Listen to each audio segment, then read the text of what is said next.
Welcome back, everyone, to the 2015 Mid-Season Invitational taking place on the campus of Florida State University. Shocks posing with some fans, as you see. Oh, nice little peace sign out there. People having a great time today. We have ourselves a Series 1-1, and it's an exciting one at that. We're going to take another look at a viewing party happening today. Here are the fans in Dallas, Texas, where everything is bigger, even the league action, gentlemen. Hey, that's where you're from. It's a common misconception, and that is not where I'm from. Not that that's a bad place to be from. Now, throughout MSI, we've been celebrating the 2014 League of Legends World Champions with the release of the Samsung White commemorative skins, and today we're taking a closer look at the final two skins that make up the bottom lane. These skins immortalize both Mata's heat-seeking Threshook's and Imp's smile and deadly laugh that struck fear in the hearts of their opponents.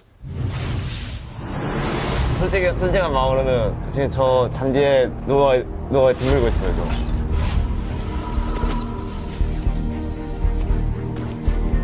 Imp and Mata, such synergy in a 2v4.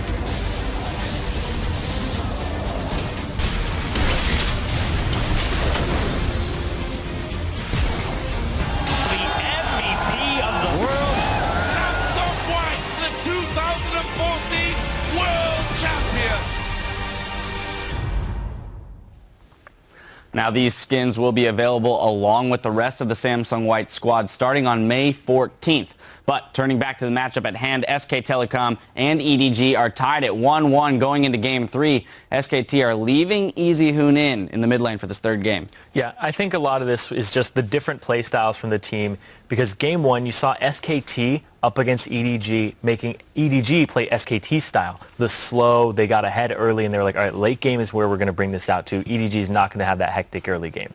Game 2, EDG, immediate invade, blind invade, go into the brush, get a fight, and that's the EDG style. And they made SKT play a very frantic, chaotic game where they thrive. Yeah, and this is where I got to kind of disagree with Monte Cristo on the mid lane matchup here, because they sent Myron into Pawn's lane, sent him out of lane, so that equalized the lane in my eyes, because they were pretty much equal in kills. And what's Pawn's response to that? He doesn't sit middle and farm. He goes and dives Myron, flashes over the wall, gets a kill, recalls, then goes and gets a dragon for his team as well. Mid lane isn't this vacuum utopian society where it's 1v1. Like, killing creeps will only get you so far in this game.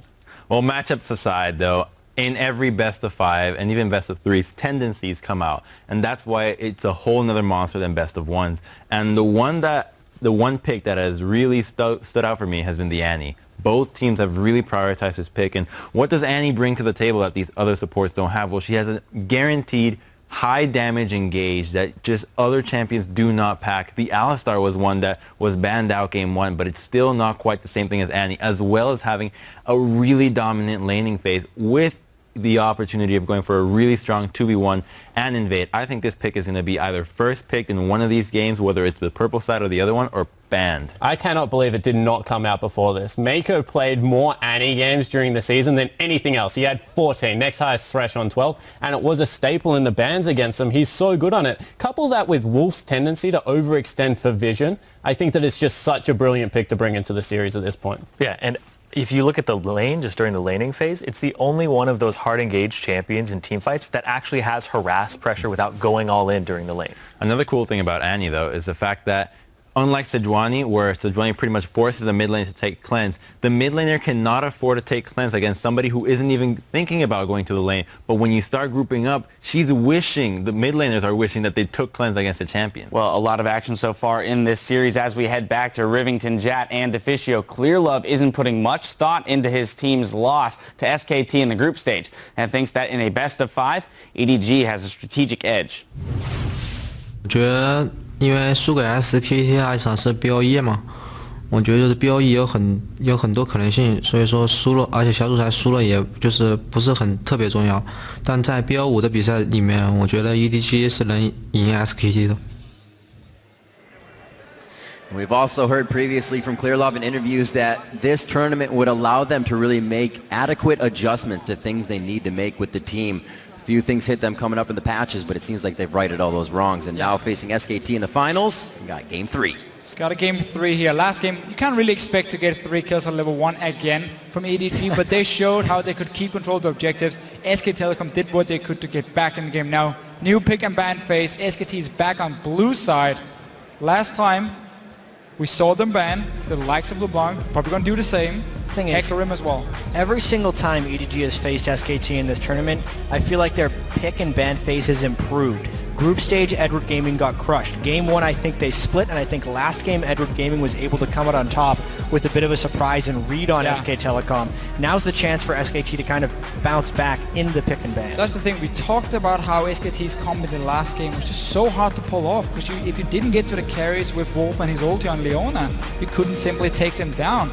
And that didn't work for him. One of the big reasons we saw Wolf had, what was it, 8 deaths last game? Also seeing EasyHoon then try to just pick up the Orianna was also different, not something we thought would have come out of Champion Select. Let's get to the bans now for Game 3, guys. We're already almost to Edward Gaming's final ban. So SKT here trying to put Edward Gaming in a bit of a dilemma here. Do you want to now ban Rek'Sai? Do you want to ban Urgot instead? Whichever is an option for us to first pick.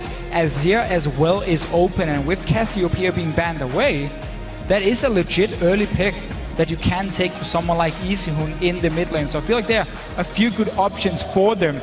Rek'Sai would be the one we would expect if we look before the series even started for Binky here. Again, it's the #1 jungle pick for him. But now they can control the Maokai. I mean, it's not to be understated how effective Koro was on Maokai. It was 6, 1, and 20 in that last game. Super hyper tank, and they can combo the things that they won with last game. They're putting the emphasis on SKT to then adapt to what EDG just did last game. Seeing as EasyHoon mainly plays these big team fighting mages that sits back, not all in champions, running so much engage, especially guaranteed lockdown with the Maokai and then even a flash table spam and Annie, is going to make it very tough for EasyHoon in the fights, because you know he's going to sit back there, you know he's going to be open for these engages. So Edward Gaming is really drafting against EasyHoon very much. If SKT goes with this, it's something they played a lot of over in the LCK. It's their mid-game, dragon-focused move speed composition that gets picks. They have been very successful running this team composition. They have. It is a comp though that really requires them to control the early to mid game, because once you go late game, now that you're also running Rek'Sai, not a Nunu to buff up this AD carry, your main damage source is the Sivir, and Maokai is just so good at itemizing against that AD carry and sit in front of him. Sejuani can come in for clear up as well, and you still have this double massive front line for Edward Gaming. Can even run Nunu if they want themselves with the Jinx. So SK Telecom are really looking to get early dragons and close out this game. We're talking 35 minutes at max 40 for them. Otherwise, they're really going to run out of damage compared to what EDG is going to be building up here. I was going to say, he blind pick a Kassadin for himself. Is the Nunu the lock-in? Huge upgrade for Jinx there with the Blood Boil as well. They could be crushing down turrets if they get the right map positioning, and EDG shows quite the composition already. Final pick for Pawn here after SKT finalizes. And there are a few reasons for this Nunu pick for EDG. One, of course, you buff up the Jinx. That's fantastic. You can even go as Zia as a last pick, who also benefits from the Blood Boil. But the vision control Nunu brings against a composition that has to create picks by catching you out is so big for EDG. And the fact that we're going to be seeing a lot of Dragon contests this game. That's the way that SK Telecom is going to try and snowball this one. I really wonder here what Marn is going to use as his top lane pick. He is not a Lulu player. That is a mid lane Lulu for EasyHoon. 99% chance right here. And normally SK Telecom wants to run this with a Maokai because it creates picks and can be that big tank lane. A Rumble here does completely change the complexion of this team comp. The thing is, they feel like they need more damage in their comp because they're against double tank, because they only have a Sivir with a Lulu buff. The problem is, once again, you run with a single tank. That's the Rek'Sai against a Jinx and Azir, which is what I would guess at least would be the pick, also with the Nunu earlier being locked in. So there's so much damage from EDG in the backline that Rek'Sai won't do anything on his own. And SK Telecom, once again, they rely on mid-game picks and fights around the Dragon. If EDG can keep wards down to it, spot where SKT is coming from and not be caught out, and just play somewhat passive honestly, get to 2 items on Azir and Jinx, they're gonna be more than fine. The team fight potential with the double tank and then the double damage dealers of epic proportions there in Azir and Jinx is a tremendous team fight composition. Then you look at SKT, they have won with this before. Yes. Save for the Rumble right here. Another incredibly fascinating pick and ban phase right here, because you can tell that SK Telecom has a strategy in mind, and Edward Gaming keeps throwing some kind of wrench into it and breaking it up a little bit. Seeing as EDG has struggled around dragons in the past, and that they tend to be caught out if they try and go in clear vision, I can definitely see why SKT want to draft this comp here and say, we're going to see if you have learned anything. We're going to see if we can keep catching you out, because we know you tend to play a bit too far forward when it comes to fighting around the map. And that's what they're building for completely. Well, we've seen one game go the way of SKT completely in their favor. EDG made SKT walk to the beat of their drum in game 2. A lot of people on social media for that game were wondering why EDG didn't close it out faster. I think they just gate themselves with Barons and then they win the game. It's obviously their prerequisite. You see the coaches shaking hands here as we get ready to enter into game 3. You know the drill as well at home and here at the arena at LOL Esports with either hashtag SKT win or hashtag EDG win. We'll be counting up those votes and sharing the results shortly. As Grandpappy Riv the First would always say, we are on the rift. Right on. Where are you guys? Where'd you go? We're gonna start this one off. Let's see what they got for each other. SKT walked themselves into a pretty bad fight last time as EDG was able to meander through the top side of the jungle, get themselves into great positioning. Yeah, the strangest thing about the last invade was that EDG was spotted out completely by a ward, and then SKT decided to go in again. That was also a slightly different lane matchup where Deft didn't necessarily want to be in a 2v2 lane. Jinx and Sivir have an interesting 2v2 matchup here that they're willing to lane against because of the Dragon emphasis in this game. Right, so yeah, a few things for SKT here. First of all, Ruby Crystal for Marin in the top lane. That's what you do if you expect a one-on-one against Maokai and you want a very early haunting guys when you go back, so you can once again start fighting around these early dragons and you can become a bit of a bully in that lane with early magic penetration. At the same time, as you just said here, you want to keep your bottom lane on the bottom side of the map so you have that control around it. What they normally do with Lulu mid is they try and push the wave as often as possible, and then you have EasyHoon who can whimsy himself to start roaming between the lanes and start catching up people with Bengi on this Rek'Sai here, and that's how you start creating picks already from the laning phase. And it's actually EDG going with a lane swap here. I wonder whether or not Clearlove can do enough to contain Bengi in the roam game. That was a late swap back right there for EDG. They showed the defensive lines in the normal place, realized there weren't going to be any lane scouting wards, safely recalled, and then they have come back here. This is going to be revealed as soon as the lane swap happens, but outside of that, SKT is expecting normal lanes right now. You guys were saying very safe with that line of scrimmage in wards right along the river. Now with SKT getting that knowledge at the top lane, I believe they did just see Deft walk out. So because there's no wards for SKT to try and spot what's happening at level 1, and they were most likely expecting standard lanes, they're not sending in Wolf to check the blue buff of EDG, which means Clearlove has been able to start on the weak side. That means the opposite side of where your dual lane is going, and get the blue buff so they don't risk Wolf suddenly walking in, start harassing them and trying to poke them away and completely take over the bottom side of the map. And what EDG has done before as well is then they place early wards and try and get a Rift Scuttler near this dragon to see if anything is happening. Bengi didn't get it. So Clearlove has managed to get some control on the bottom side of the map, got the blue buff as well. You can see Bengi moving there because for him to go his own blue buff can be risky now, seeing as there are two members on the top side from EDG that can go down and try and stop him. It was just that entire guessing game that EDG was able to win right there. You expect with the defensive line wards and the anti-Jinx being a pretty good lane 2v2 up against Sivir Thresh to go for that lane swap. It's a strategic move that mainly has the element of surprise, but surprise they did, and now they have a real chance of 3-buffing Bengi. Also have a real chance of getting some of those early kills that they love. They have the Wolf Spirit, however, and they are seen. This is dangerous. Going to get a little bit of pressure from Bengi. Smite fight coming out both. Actually, Bengi's is down here from that Wolf Spirit, as we just saw, so not really a smite fight, but still going to try and pressure their buffs. That Ignite is pulled out of some kill pressure from Mako's lane. Flashes, however, are being burned, and SKT are again finding themselves quite down in the beginning of the fight. Pawn and EasyHoon going 1v1 here as we just kind of waltz over to the right, and they both have to flash. No, one summoner spell, sorry, on Pawn's side. EasyHoon has to flash. I very much disagree with Koro teleporting into this blue buff here. He had a free lane in the bottom lane, one-on-one against the Sivir. Same level, you can see the wave down here is even, and he'd already picked up 11 CS, sitting there nicely. He joins in to push them away and try and get a first blood. Let's see what happens now though, because he needs to get something, otherwise he's lost a lot from teleporting out of this lane. Yeah, they already had the teleport bird from the Rumble, and now everyone's deciding to party up here. Nobody cares about the bottom lane.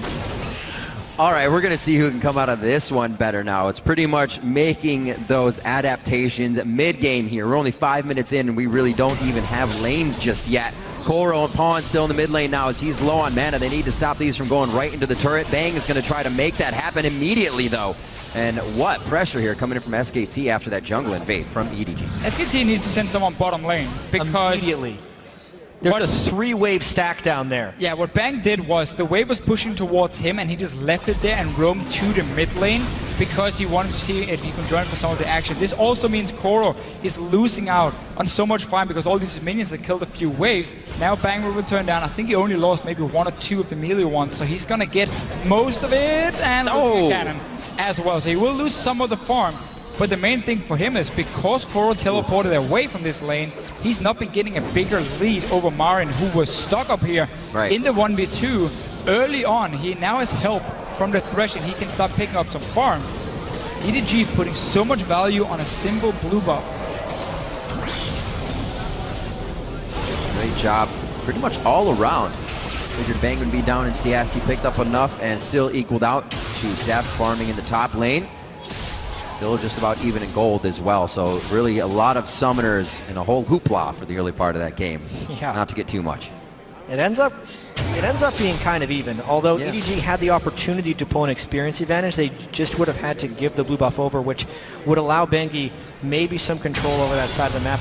But even so, I'm completely unofficial side right here. Koro could be so far ahead in this game right now, but instead he is just equal with Marin and going with that double thorns. But Clear Love will continue to try and do this invading Nunu. They're potentially falling behind here. They've sacrificed a lot of time in order to try and pull off some of these buff invades. The standard Nunu start with the early side stone and with them pushing the top lane, one of the reasons EDG did it, first of all, they obviously came late into the lane, so they couldn't build up the freeze at first, but it was also to see if they could force SK Telecom to send someone like Wolf up onto the top side and help Marin. That meant there was no dragon pressure for SKT on the bottom side, so Clear Love has been able to ward it up and keep it warded for the entire early game and make sure no early dragons are going down.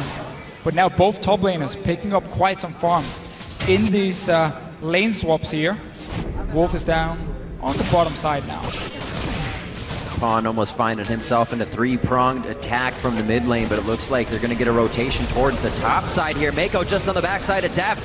Going to force him out of that. They're still going to follow with the stun, the flash, and entry. Marin overheats at the beginning of the fight and adds some good damage to Deft, but they are going to follow up with a bit of rocket damage here, winning that trade. I almost feel like Mako thought that Deft still had his chompers. That's the only reason you would flash for CC if you thought you could chain it, but instead he just burns his flash and the rest of the SKT lane walks away and his ignite. So that's a thought burn for not that big of a gain. Maybe they try and dive him now. No ignite. Push him off the turret at least. Oh, Mako grabbed the aggro. Marin could go down here. Looks like Mako makes it out alive. Bengi is trying to do what he can to keep that aggro onto Clear Love and in range. And it is not going to be enough. One last caster minion. He is low, but he is not dead until he gets a snowball to the face coming in from Clear Love. Pawn getting towards the top side. Gets himself out alive as he chugs the potion. That dive was so beautiful. EDG knew exactly what they were doing. Mako tanked the tower at first. Stade got the last hit, and then Clear Love eats a minion, so he takes another hit, and he stays there. And that's enough for Dev to get a second hit in onto Bengi, and in the end he goes down to Clear Love. Let's see this again here. This is so well played. Look how they are tanking the tower and they're keeping full control of it. Mako takes another one before he steps out of the tower. Then you look at Clear Love. He eats a minion, can take another hit. That one hit is enough for Def to hit Bengi another time, and then Clear Love can finish him. flash snowball at the end. Like you said, Deficio, perfect execution. EDG is the turret diving team. They specialize in that when they're able to get aggressive. They have to tower dive. It's such an accelerated game. That's one of the main things that can create conflict and strategy in those ones. Wow, ultimate burn by Marn, so now he can't stop the dive. Mako's Annie is everywhere. Another game. Will they keep focus onto Marin? The lantern from Wolf. We saw it happening yesterday, and it could really start to thwart EDG's game. That's his ultimate. He's going to try. Get him out. Is he going to try and snipe? He would have been low enough, but he decides not to. Teleport back to the top lane, so Koro does not miss any of this. Well calculated there. A full wave to him as it comes in on that siege.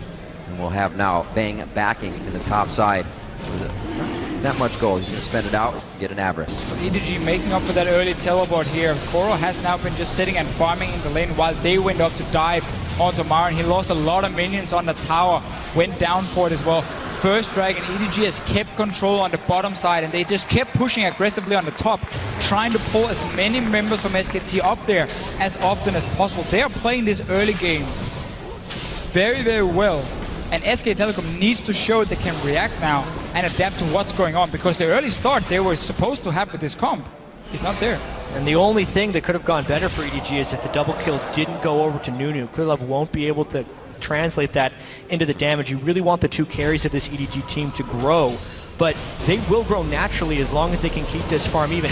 The fact that SK Telecom can now only get their first dragon roughly 16 minutes into the game, that's the whole way that they win the game, is by controlling dragons, especially with this Sivir Lulu synergy, and they are well behind the curve for doing so. The only good thing about these early kills for Clearlove is he can go for like Warmock's armor very early, buff that up with the Cinderhulk, and he has such a high amount of HP that a Lulu and a Sivir simply cannot take him down. Again, Lulu is going to really start falling off in terms of damage because she's obviously using her shield on the AD carry. And we have seen Clearlove get a quarter kill at like, what, minute 6, gets 4 kills on a Nunu. But they lost that game. They did, right? That's true. But he was very tanky, he was super tanky. That's what we're trying to prove here. Yeah, basically. All right. Clearlove from kills. He was tanky. He was there you go. Got it. 2-0 as we start this one. EasyHoon gets the blue transfer over as he now tries to give it to Pawn in the mid lane. Not the blue, but the aggression. They still have Ignites up there, so we could see a little bit of kill pressure. See coming in from EasyHoon. We can use that wild growth effectively. Marin looks like he finally gets some free time in the top lane, but it won't be for long. He's trying to make up for that 30 CS behind. Bengi's here to help. Let's see how this goes. The equalizer down on a Koro. Clearlove says peekaboo, comes out of the brush, an absolute zero charge up, and a knockdown. Where's the fourth? He's gonna lock it up. Can he get the fourth? Come on, here it comes. It'll do it. He's tanky enough. Gets popped up. There's the flash, and they may not have the chase. Arcane Smash coming in from Koro. Snowball. There it is. Oh, he gets the fourth one. Snowball to the back of the head of Bengi. Clearlove on a rampage, but specifically because that was a great counter gank right there. Whoa! Way commits! Holy moly, Wolf flying in once again, trying to mark that territory. Def says, no way, Jose. And EasyHoon's going pretty hard now. Bang, very low. EasyHoon, however, takes the zap. Oh, no, EasyHoon! He threw it himself. Going to be enough. And Mako and Def try to follow this one. They can't serpentine through the minions quick enough. EasyHoon's safe. Everything's starting to fall apart right here from SKT. All 3 lanes suffering damage at this point. One of the worst First, it starts in the top lane. Second, EasyHoon's roaming down early, which makes Wolf overcommit for that. They miss all their skill shots. They click on the wrong people. And EDG, with this pressure and aggression, is making SKT make mistakes. And this is really where SKT struggle in the semifinal as well. When they tried to match the early aggression, let's see what happened here. Bengi does stay alive, but in the bottom lane, we saw Easy when he tried to push his wave and then roam down with the Whimsy, as we mentioned with this Lulu. But they engage from